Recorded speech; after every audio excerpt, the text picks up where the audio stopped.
What if the number you've been comparing yourself to was never real in the first place?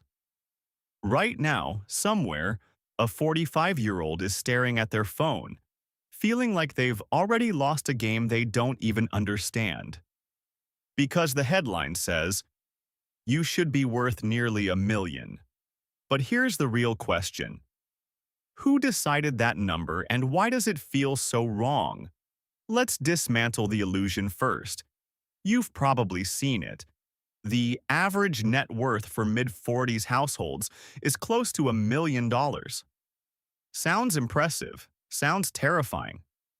But average is a statistical trap, because when you mix extreme wealth with ordinary lives, you don't get truth, you get distortion.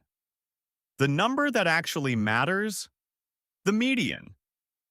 And that's around $247,000, not even close to $1 million. So no, you're not behind. You were just measuring yourself against a fantasy.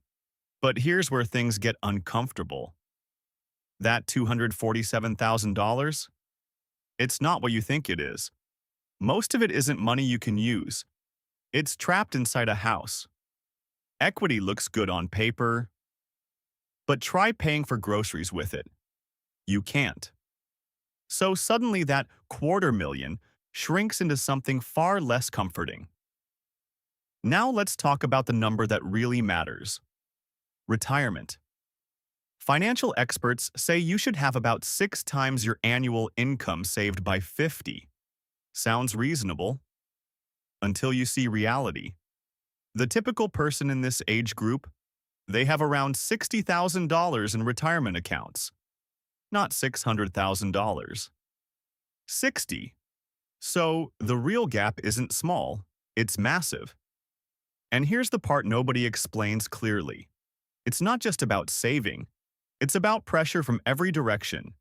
You're supporting kids, helping parents, paying off debt, trying to build a future, while funding the present.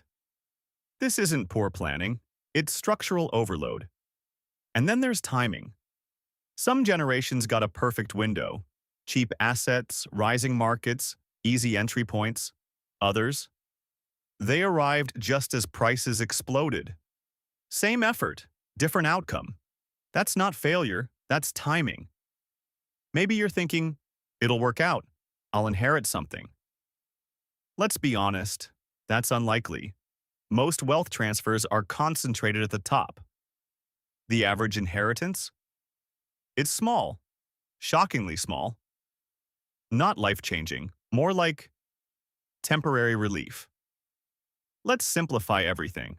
If you're around $247,000, you're exactly average. Above that, you're ahead. Below that, you're not alone. But here's the key shift. Your current number is not your final outcome. You still have something incredibly valuable, time. Not unlimited, but enough. Even modest, consistent investing over 20 years creates real impact. Not luxury, but stability.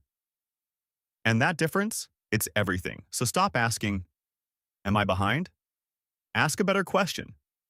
What direction am I moving in right now?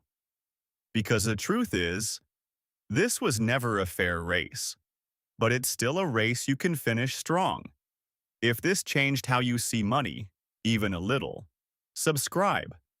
Because the next video might change what you do next.